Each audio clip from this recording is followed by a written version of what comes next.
Pada video ini, saya akan membahas spoiler anime Boruto episode 217 yang akan tayang minggu depan. Akhirnya Kurama dan Naruto menggabungkan kekuatan mereka dan muncullah mode terakhir Naruto yaitu mode Baryon. Sontak saja Sasuke, Boruto, dan Ishiki sangat terkejut sekali melihat kekuatan Naruto yang belum mereka lihat sebelumnya. Terlihat Ishiki lebih terkejut lagi dengan cakra Naruto yang kali ini telah meluap-luap dan gak memiliki batasan. Ishiki berkata, bagaimana bisa dia masih memiliki kartu andalan, kenapa dia tidak menggunakannya dari tadi?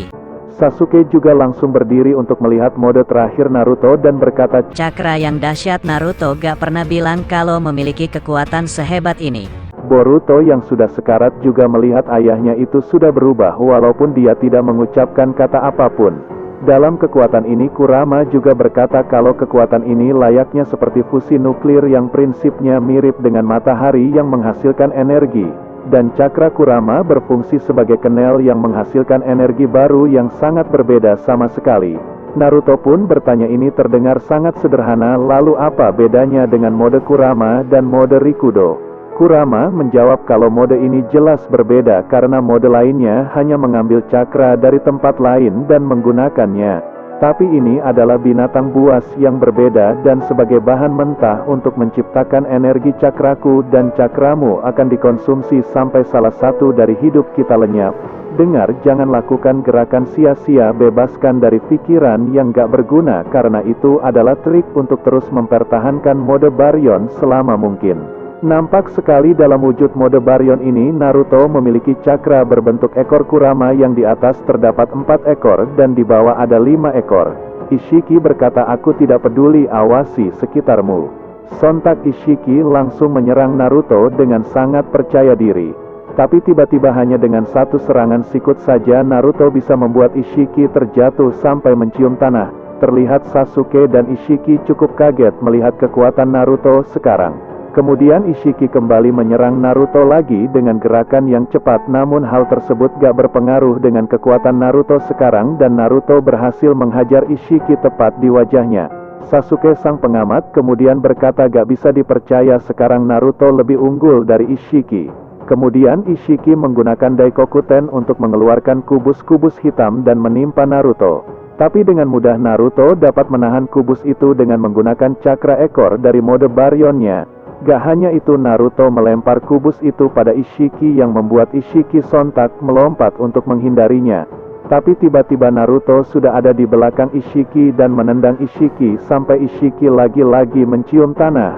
Sasuke juga pergi ke tempat Boruto untuk segera menolongnya sambil terus melihat pertarungan Naruto. Ishiki yang gak terima langsung terbang lagi untuk menyerang Naruto dan mereka terjadi jual beli pukulan taijutsu yang membuat Naruto masih lebih unggul dan memukul perut Ishiki dan menendangnya sampai Ishiki terpental. Masih belum menyerah, Ishiki kembali mengeluarkan besi-besi hitam, tapi hanya dengan satu tangan saja Naruto berhasil menangkap semua besi-besi itu.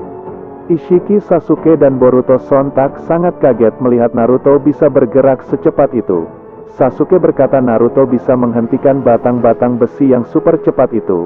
Tidak bisa dipercaya, aku bahkan gak bisa melihatnya dengan mata saringan ini. Terlihat Ishiki sudah mulai kewalahan tapi Naruto tetap santai walaupun penggunaan mode Baryon sangat menguras cakra mereka. Pindah ke tempat lain terlihat Kawaki sedang melamun seperti sedang memikirkan sesuatu. Amado kemudian melihat tangan Kawaki dan berkata tangan palsu itu bekerja dengan cakra, bukan?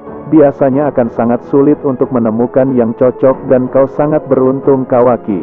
Katasuke kemudian berkata tangan itu awalnya dibuat untuk Hokage ke-7 dan itu hanya merespon cakranya saja.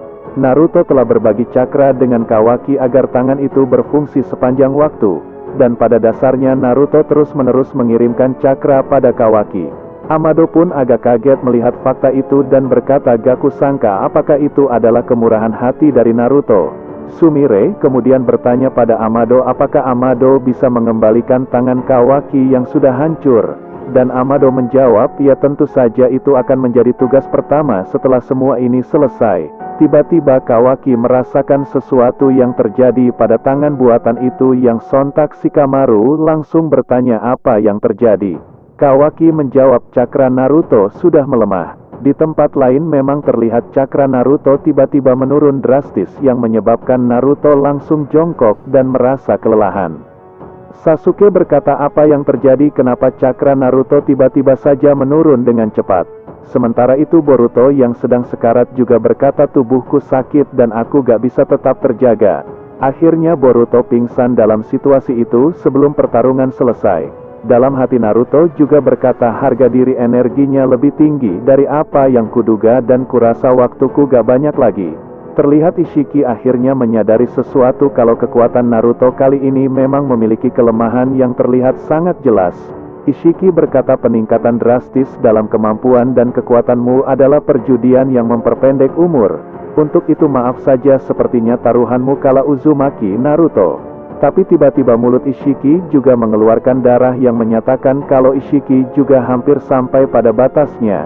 Ishiki berkata, mustahil, padahal aku belum menerima luka yang fatal. Apa yang sudah kau perbuat, Hokage? Naruto kemudian tersenyum dan berkata, permainan baru saja dimulai untuk melihat siapa yang akan mati duluan. Gak hanya itu, terlihat ada sebuah bayangan hitam yang dimana jika bayangan Ishiki itu semakin sedikit maka hidup Ishiki juga akan semakin berakhir. Kurama kemudian berkata, kekuatan ini amat sangat besar dan pastinya itu melebihi miliknya. Tapi kita masih gak akan bisa menang melawannya karena resikonya sangat besar dan kemungkinan kita akan mati sebelum dia. Naruto pun dibuat kaget dengan pernyataan yang barusan dia dengar itu.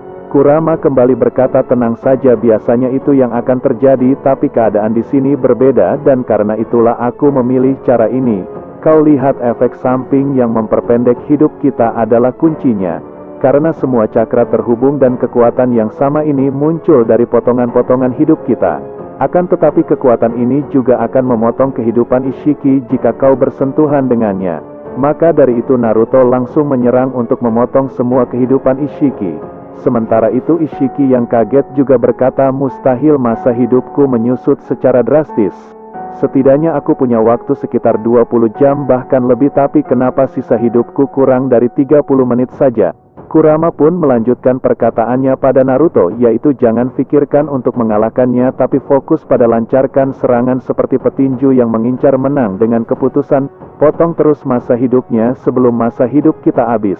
Naruto pun menyerang Ishiki dengan bertubi-tubi untuk menghabiskan semua sisa hidupnya, walaupun kali ini Ishiki sudah bisa mengimbangi kekuatan Naruto. Di sela-sela pertarungan Ishiki pun mulai menyadari tentang gak masalah dengan kekuatan serangan Naruto, tapi yang jadi masalah adalah dampak dari pukulan Naruto akan menyusutkan masa hidupnya.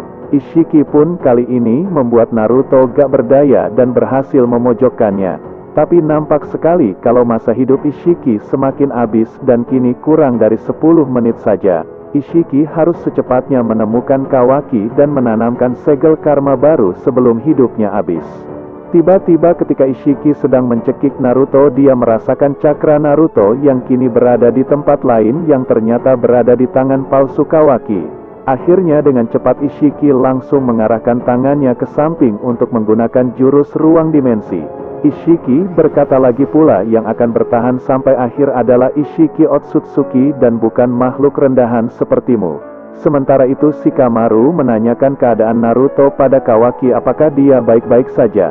Tapi dengan kesal Kawaki menjawab, bagaimana aku tahu keadaan Naruto kalau aku gak melihatnya sendiri. Tiba-tiba muncullah portal ruang dimensi dari tangan buatan itu yang langsung membawa Kawaki masuk ke dalam dimensi itu. Terlihat Shikamaru, Amado dan Sumire nampak gak percaya sekali kalau Kawaki akan terlempar ke dimensi lain. Dan ternyata Kawaki dipaksa Ishiki masuk ke dimensi itu karena dia merasakan cakra Naruto ada pada tangan Kawaki. Terlihat Naruto dan Sasuke sungguh gak percaya sekali kalau perjuangan mereka hanya sia-sia saja. Dalam situasi itu Kawaki juga kaget dan bertanya-tanya kenapa dia bisa ada di sini. Ishiki berkata, jadi tangan jelek itu berfungsi dari cakra milik Hokage. Aku berterima kasih kepada Hokage karena berkat tautan usil itu aku bisa mendeteksi Kawaki dan membawanya ke sini di saat terakhir. Gak hanya itu, nampak Boruto sudah sadar, tapi mata kanan Boruto sudah berubah menjadi Byakugan dan dirasuki Momoshiki. Ishiki berkata pada Kawaki, salam Kawaki, akhirnya kita bertemu lagi. Sementara itu semua orang sangat terkejut karena Kawaki tiba-tiba hilang. Kata Sasuke bertanya apakah ini adalah ulah dari Ishiki. Amado menjawab ini belum 100% pasti, tapi jika memang Ishiki menarik Kawaki ke lokasinya, maka bisa aku katakan kita kehabisan pilihan dan kita benar-benar sudah tamat. Di lain sisi Kawaki dalam hatinya dia berkata, jadi ini wujud Ishiki yang sebenarnya dan dia akan menanamkan karma baru padaku. Dan Ishiki berkata lagi, itu memang nyaris karena sisa waktu hidupku hanya tinggal 5 menit lagi. Gak kusangka makhluk gagal ini mampu membuatku tersudut. Sontak Kawaki berkata dengan sombong, hanya dalam waktu 5 menit saja, senang rasanya aku bisa menyaksikan hidup tidak bernilaimu berakhir. Ishiki menjawab lagi, tidak ada yang khusus, itu seperti tidur siang yang panjang dan aku akan menanamkan karma baru padamu agar aku bisa bangkit lagi dari tubuhmu. Kemudian Naruto berteriak agar Kawaki secepatnya kabur dan melarikan diri dari Ishiki. Tapi dengan cepat Ishiki langsung menghajar Naruto lagi sampai dia sempat akan pingsan. Ketika Kawaki akan kabur, tiba-tiba Ishiki sudah ada di depannya dan langsung mencekik leher Kawaki. Tapi Sasuke menggunakan Amenoteji Kara untuk bertukar tubuh dengan Kawaki yang sontak membuat Ishiki sangat terkejut. Kemudian Sasuke memberikan Kawaki bom asap dan meminta Kawaki untuk melemparkannya ke bawah. Alhasil setelah Kawaki melempar ke bawah bom asap itu membuat Kawaki bisa kabur dan Ishiki gak bisa mendeteksi asap dengan mata Byakugannya karena asap itu ternyata gak bisa ditembus Byakugan. Ishiki pun terbang ke atas untuk melihat posisi keberadaan Kawaki, tapi tetap saja Kawaki sudah menghilang. Akhirnya Ishiki berteriak dan memanggil nama Kawaki dengan sangat keras dan mengancam jika Kawaki gak keluar maka dia akan membunuh Naruto. Dengan serangan yang keras Ishiki menginjak tubuh Naruto sampai dia diperlihatkan akan segera mati dan Ishiki terus mengancam agar Kawaki segera muncul di hadapannya. Sementara itu Kawaki yang sedang bersembunyi memikirkan masa lalunya dengan Jigen di mana dia terus disiksa dan gak diberikan kebebasan.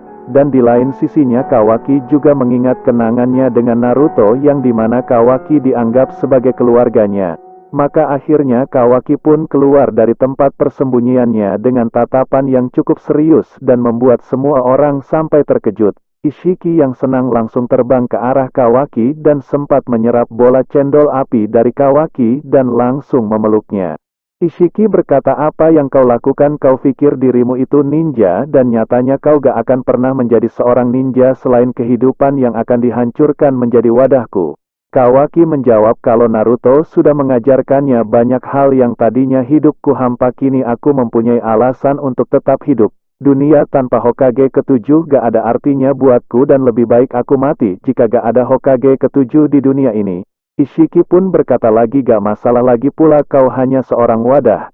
Alhasil Ishiki langsung mencekik leher Kawaki dan menanamkan karma baru kepadanya. Dengan sangat senang Ishiki pun tertawa dengan sangat keras dan mengatakan kalau dialah yang menang dalam pertarungan ini.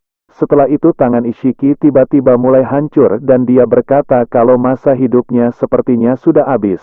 Tapi setelah karma baru tercipta Ishiki bisa tidur dengan nyenyak sampai di mana dia akan bangkit kembali. Ishiki juga memuji kekuatan Naruto dan Sasuke karena dia bisa bertahan sampai bisa memojokkannya seperti ini. Tapi tiba-tiba karma Kawaki kemudian menghilang dari tubuhnya yang membuat Ishiki kaget kenapa itu bisa terjadi. Kawaki asli pun muncul dari samping Ishiki dan berkata kalau karma yang dia tanamkan hanyalah klon Bunshin saja, itulah taktik dan rencana dia sebelumnya. Menurut Kawaki, Ishiki itu sangat bodoh karena dia telah dibodohi oleh wadah dirinya sendiri. Kemudian Kawaki melompat ke arah Ishiki yang saat itu Ishiki sudah hancur menjadi abu. Setelah itu Kawaki dan Sasuke datang ke tempat Naruto untuk menanyakan keadaannya dan resiko seperti apa yang didapatkan Naruto setelah menggunakan mode Baryon tadi. Ketika Naruto akan mengatakan hal yang sebenarnya, tiba-tiba Boruto datang dan langsung menusuk Rinnegan milik Sasuke dengan sebuah kunai. Terlihat muncul tanduk pada kepala Boruto yang menandakan kalau tubuhnya saat ini sedang dirasuki oleh Momoshiki. Dan dengan begitu Rinnegan Sasuke rusak dan mengakibatkan mereka harus menyadarkan Boruto kembali. Nah, itulah dia spoilers anime Boruto episode 217 bahasa Indonesianya.